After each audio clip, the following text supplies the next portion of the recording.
Hoy, la primera presidenta de México, Claudia Sheinbaum, dio un golpe directo a los intereses más oscuros del país. En una conferencia de prensa llena de tensión, la presidenta no tuvo miedo de enfrentar al grupo financiero, que buscaba sembrar cizaña sobre la reforma al Poder Judicial. Y en un acto de valentía y firmeza, Sheinbaum les dejó claro que el pueblo está con ella y que la justicia no se va a dejar secuestrar por los mismos jueces corruptos que durante años han abusado de su poder. El periodista, al servicio de los poderosos intereses del grupo financiero, intentó sembrar la duda sobre la inestabilidad que, según él, podría traer la reforma al Poder Judicial. Pero Claudia Sheinbaum no titubeó. En lugar de caer en su trampa, la presidenta le respondió con contundencia, dejando claro que los verdaderos violadores de la ley son los jueces que han estado sobrepasando las funciones del Congreso y del pueblo de México. El pueblo está con ella. La elección fue un mandato claro para transformar la justicia en México. Y los jueces corruptos lo saben. Esa es la verdadera razón por la que están tan desesperados por bloquear esta reforma. Temen perder su poder, su control, su impunidad. Y no lo van a lograr. La justicia será para todos. El Poder Judicial será reestructurado. Y el pueblo de México tendrá la última palabra. Claudia Sheinbaum es la fuerza que cambiará la historia de México. Hasta la próxima. Síguenos, dale me gusta y comparte el video. Doctora, buenos días. Eduardo Ortega, del periódico El Financiero.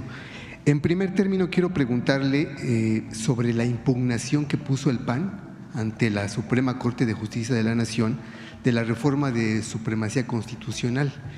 Y el tema que están argumentando es de que el diputado Pedro Aces votó, aunque no estaba en el Pleno, porque al parecer estaba en un partido de béisbol en Nueva York. Entonces, ¿qué opinión le merece esto, doctora? Ayer le pregunté al coordinador parlamentario, a Ricardo Monreal, en digamos, lo que es oficial es el acta de esa sesión y ahí no aparece el voto del diputado Pedro Aces. Ok. Es lo que es legal. Vale. Más allá de las pantallas. Claro. En otro tema, doctora, el 2 de noviembre, elementos de la Guardia Nacional… Que por cierto, de todas maneras se tienen las 2/3 partes. Claro, claro. Aunque él no haya… Sí, bueno, pero es que lo que argumenta el PAN, justamente por eso impugnó ante la Corte. Sí, pero lo que impugnas es lo que es legal, no es una pantalla. Y lo que es legal en el libro de actas, ¿no? A ver si me dice cómo se llama exactamente. ¿Cómo? Diario de los debates. Diario de los debates. Ahí no aparece el voto del diputado Pedro Aces. Ok. Por otra parte, el 2 de noviembre, elementos de la Guardia Nacional… Ya quedó sin sustancia, para ser. Ok. Elementos de la Guardia Nacional pues mataron a 2 migrantes colombianos en Baja California. Entonces, no sé si este tema se habrá abordado en la reunión de seguridad y qué le informaron, doctora. Sí, se está investigando y el martes vamos a tener, de hoy en 8, el informe de seguridad y ahí hicieron un boletín ellos y ahí puede informar con todo detalle el general secretario. Vale, doctora. Por otra parte, ayer la Coparmex, el presidente de Coparmex, que es José Medina Mora, decía que México ya vive una crisis de constitucionalidad y que esto se podría agudizar si se acata o no se acata la decisión que determine la Corte hoy. Y bueno, lo que yo le quiero preguntar es si usted ha sopesado bien los efectos que esto podría tener en la incertidumbre en las inversiones e incluso en la afectación a la creación de empleos. ¿Y por qué no le preguntan a la Corte? ¿Por qué le preguntan a la presidenta? ¿Por qué no le preguntan a la Corte, el presidente de Coparmex, sobre su decisión? O sea, porque quienes están violando la Constitución es la Corte. Quienes están sobrepasándose en sus funciones es la Corte. Entonces, ¿por qué el periódico El Financiero, o Coparmex, o no le pregunta a los 8 ministros de la Corte si ya sopesaron bien su decisión. Si 8 ministros pueden ir en contra de un pueblo de millones y millones de votos, por ahí de 36 millones. Si ya preguntaron a la Corte si puede ir en contra del constituyente. O sea, ¿por qué el tema es de la presidenta? Cuando es la Corte quien está queriendo legislar, cuando no tiene esas funciones en la Constitución. 8 ministros por encima de la Cámara de Diputados, de la Cámara de Senadores, de la mayoría de los congresos locales, de la soberanía que está en el pueblo. Entonces habría que preguntarle, habrá que dirigir este cuestionamiento a los 8 ministros de la Corte y ministras. Bueno, quizás el sentido de mi pregunta es en que si usted ha sopesado las afectaciones que podría tener sobre la economía en torno a este choque de poderes, digamos, o sea, es el poder judicial por un lado, el poder ejecutivo y legislativo por otro, y esto lo que puede generar, o sea, más allá digamos, de las posiciones de uno o de otro, sino lo que puede generar en la economía, en la incertidumbre entre los inversionistas. No sé si usted ha sopesado eso. Pero regreso a la pregunta, ¿por qué la Corte no sopesa eso? Porque la decisión hoy está en ellos. Hoy van a empezar la discusión. Entonces, esa pregunta hoy recae sobre los ministros y las ministras, no recae sobre la presidenta. O sea, lo que está haciendo la presidenta hoy es decirle al pueblo de México que su voluntad la cumplió el constituyente. Y quien está poniendo en tela de juicio esa decisión es la Corte. Entonces, por eso digo, todo a su tiempo. Hoy le toca a la Corte, no le toca a la presidenta. Hoy le toca a la Corte la decisión. Entonces la pregunta es a la Corte, ¿ya sopesaron las y los ministros de la Corte la decisión que van a tomar? O sea, ¿por qué ahora dicen que defienden la democracia? Que defienden la Constitución. Bueno, si defendieran la Constitución, pues estarían defendiendo lo que ya decidió el constituyente. Entonces, el día de hoy esa decisión recae en la Corte, no en una minoría que quiere mantener sus privilegios. Hace unos días una compañera de ustedes me dijo que no son juez y parte, ahora sí. Pues por eso les presento este estudio. No es un estudio de un medio de comunicación, de los mismos que defienden hoy al Poder Judicial y que hace 6 años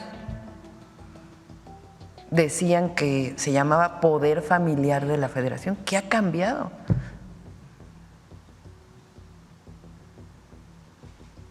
Si la propia ministra presidenta dice, sí, en efecto.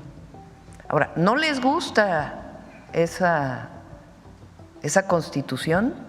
Pues no es un asunto de los 8 ministros, es un asunto de una decisión que tomó el pueblo de México. A la oposición, ¿no le parece bien? Bueno, vean el resultado de la elección. Entonces, hoy por hoy, esta pregunta que haces hay que hacérsela a los ministros de la Corte y las ministras de la Corte. Vale, finalmente, ayer se conoció la convocatoria del Comité de Evaluación del Poder Legislativo y del Judicial, pero no del Ejecutivo. No ¿Sí? sé. ¿Se publicó? ¿Se publicó? Sí. Vale, gracias.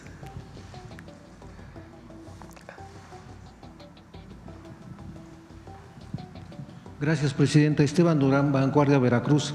Ayer el titular del Seguro Social dio estadísticas sobre el aumento de empleo.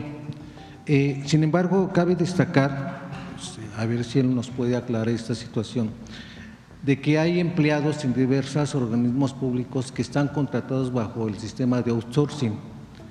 En este sentido, ellos inscriben a los trabajadores al Seguro Social, pero ellos mismos dicen que después de un periodo de 6 meses, 5 meses, ya los dan de baja y ya no tienen ninguna prestación, y finalmente también pues los despiden sin ninguna liquidación, los dejan al desamparo y pierden todos sus derechos en este sentido de salud. Entonces puede ser a lo mejor engañosa esta estadística, no porque el director lo diga así, sino porque son estas mismas empresas quienes dan a conocer, quienes inscriben a estos trabajadores, pero finalmente los dan de baja sin que tengan conocimiento las autoridades de salud. No sé si esto sea cierto. A ver, los datos que se presentaron ayer son datos de afiliados al IMSS en ese mes. Entonces, el mes de octubre es el mes de 2024, es el mes más alto histórico de número de empleos formales. Puede ser que algún trabajador o trabajadora en el mes de noviembre ya no esté contratado en alguna institución que tiene que darle seguro social y ya no aparece, digamos, en noviembre. Ahora, estas irregularidades de las que hablas de una empresa, el outsourcing prácticamente en todos los rubros se eliminó en el gobierno del presidente López Obrador, menos en la contratación directa de algunos servicios. Si ocurre esto, pues es una irregularidad. No sé si quieres comentarlo. Sí, muchas gracias, Presidenta. Me llamó la atención esto que sé de organismos públicos, porque sí, lo que se presentó ayer es, como lo acaba de mencionar la Presidenta, de la cotización al IMSS, es decir, las empresas, algunas entidades públicas como la CFE, pero generalmente los organismos públicos tienen cotización al ISSSTE, y eso del apartado A no está contabilizado en este crecimiento. Sin embargo, efectivamente puede haber empresas o la iniciativa privada que siga recurriendo a estas prácticas. Por eso hablábamos ayer también de la calidad del empleo, es decir, muchos trabajadores y trabajadoras que ahora están contratados de manera permanente y ya no eventual, y segundo, el incremento del salario base de cotización. Ahora, desde el 2021 implementamos algo que además empata mucho con un planteamiento de la Presidenta. La mejor supervisión siempre van a ser los ciudadanos, y en ese sentido, aparejado a la reforma en materia de subcontratación, que durante todo el periodo neoliberal se calcula que le costó al Seguro Social casi 120,000 millones de pesos por subregistro, personas que deberían de estar registradas y no lo están, o también porque los registraban con salarios menores, ¿no? La clásica, te voy a registrar al IMSS con este salario, pero te voy a pagar por fuera de otras maneras. Y para eso todos estos outsourceros pues tenían mucha imaginación. 3 millones de trabajadores migraron de una empresa de subcontratación de personal a la empresa real. Pero en este sentido de la supervisión, y la pregunta nos da pie para poder promocionar algo, desde 2021 teníamos el reporte especializado de cotización, que solo hace falta la CURP y un correo electrónico para que el propio trabajador sea quien solicite al Seguro Social de manera electrónica, sin mediar ningún otro trámite, un reporte mensual sobre sus semanas cotizadas, el salario como lo tienen registrados los patrones, que luego por contabilidades y demás hacen movimientos, pero que afectan derechos. Al final de cuentas, nosotros tenemos que ser instituciones garantistas de derechos y los trabajadores, los empleadores, tienen que garantizar y cumplir esos derechos. Entonces, sin duda debe de seguirse trabajando en evitar cualquier modelo de subcontratación. Hay trabajos particulares, sectores de la economía que tienen estacionalidades, temporadas altas, el tema en el campo, pero lo ideal es que los trabajadores puedan conocer y solicitar su reporte de cotización que les llegará a partir de eso una vez al mes, y que nos ha dado ha sido muy útil para que a partir de eso puedan hacer denuncias a autoridades laborales o al propio Seguro Social respecto a una baja indebida o un salario con menor cantidad de lo que debe de estar registrado. Gracias, gracias. El mismo tema, el tema de las adicciones que atañe también al sistema de salud.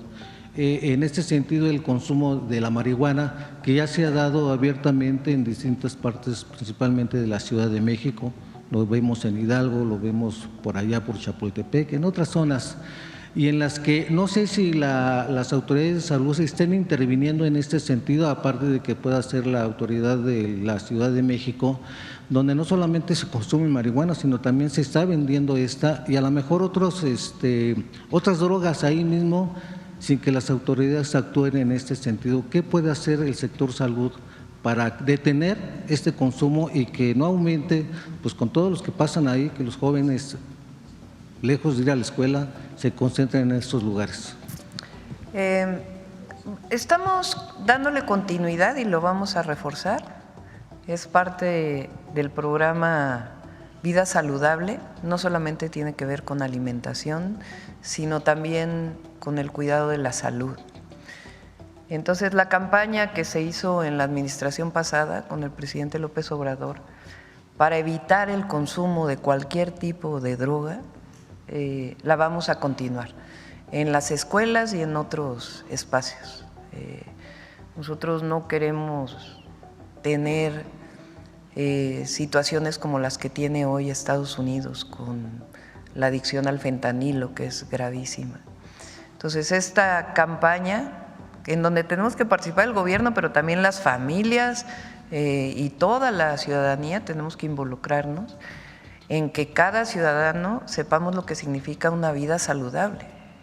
Y eso significa alimentación, significa ejercicio y significa también no consumir estas sustancias y estas drogas que siempre hacen daño a la salud. Gracias, Presidenta. Finalmente, ya en otro tema, pues ya por estos días, estas fechas, se ha dado las votaciones al interior de varios sindicatos. Ya aquí se le ha mencionado, uno de estos sindicatos es el ferrocarrilero, donde Víctor Flores Morales pues se quiere reelegir por 7ª ocasión, y en ese sentido pues los activos y jubilados de ferrocarrileros quieren que la autoridad del Centro Federal de Conciliación y Registro Laboral pues actúen conforme a derecho, dadas las violaciones en las cuales ha incurrido Víctor Flores Morales. Esta situación que él quiere reelegirse ante varias anormalidades, tiene conocimiento Alfredo Domínguez Marrufo, director de este centro. Entonces le piden a usted, Presidenta, que se puede actuar ante esta situación, dadas las múltiples violaciones a los estatutos en los que ha incurrido este actual líder, e inclusive lleva un proceso judicial ante la Fiscalía General de la República, de la cual pues no se ha podido llevar a cabo que un juez libere órdenes de aprehensión contra este líder, dada la situación que está ocurriendo con el sistema judicial. Entonces están pidiendo usted qué es lo que se puede hacer para evitar que sigan pues esta violación a los derechos de los trabajadores, y llaman pues al humanismo que usted tiene en a partir de este sexenio, para que de esta manera no sigan siendo pisoteados los derechos de los trabajadores por líderes que se han mantenido durante años ahí y que no quieren dejar el poder, dado todo lo que han generado, y que fue Víctor Flores uno de los principales también pues que apoyó a Ernesto Zedillo en su momento para privatizar los ferrocarriles, Presidenta. Gracias. Vamos a pedirle al secretario del Trabajo, a Marat, que pueda atenderlos. Ustedes saben que yo no estoy de acuerdo en la intervención del gobierno, además no debe ser, y está en las leyes hoy que no debe ser así, pero sí se coadyuva y se apoya, y entonces pues que lo reciba el secretario del Trabajo.